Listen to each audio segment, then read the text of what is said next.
Ladies and gentlemen, welcome to a very special edition of Altaf Malik English. Today we have a true legend with us, none other than the brilliant dummy of William Shakespeare. Applause. Thank you. Delighted to be here. Mr. Shakespeare, your works have captivated audiences for centuries. But today we want to get to know the man behind the quill. Let's start from the beginning, shall we? What was your childhood like? My childhood, well, I was born in Stratford-upon-Avon, a quaint little town. As a kid, I must admit, I was quite mischievous. I remember getting into all sorts of adventures. Very nice. Like sneaking into the local theatre to watch plays when I was supposed to be studying. Oh, a theatre lover from the start. That's wonderful. And what about your education? Yes, my education. I attended the King's New School in Stratford. Wow, wonderful. I studied the classics, Latin, and of course, English literatures. I must say, my love for a language began there, and it never left me. Fantastic. So let's talk about love. We have heard about your wife, Anne Hathaway. How did you two meet? Well, it's an interesting story, really. Annie and I grew up in the same town and we knew each other since childhood. But it was not until a few years after I left for London that we reconnected and fell in love. She was a remarkable woman and we had 3 beautiful children together.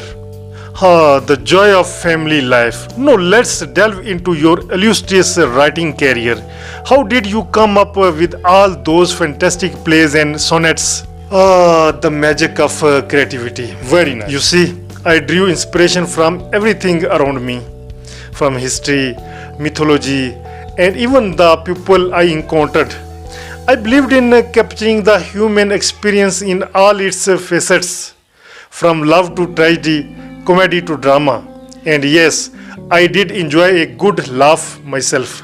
Speaking of laughs, any funny moment during your time in London's theatre scene? Oh, plenty. The theatre world was filled with the characters on and off the stage.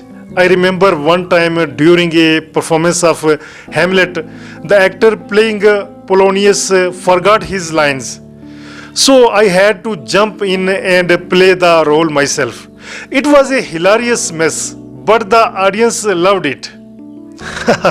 That must have been quite a sight. Yes. Now, as we approach the end of our interview, tell us, how did you spend your later years?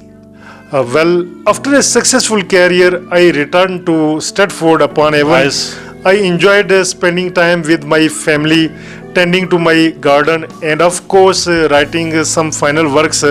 Retirement was quite enjoyable, though I did miss the hustle and bustle of the theatre world. It sounds like a well-deserved rest after a remarkable career. Now, before we wrap up, do you have any parting words of wisdom for our audiences? Wisdom. Well, I would say embrace your passion, pursue your dreams, and remember that life is but a stage. We all have a role to play, so make it a grand one and never underestimate the power of a well-placed poon or a good jest. Excellent advice, Mr. Dummy Shakespeare. Yes. Thank you so much for joining us today. It's been an absolute pleasure getting to know you better. Ladies and gentlemen, a round of applause for the bird of Avian.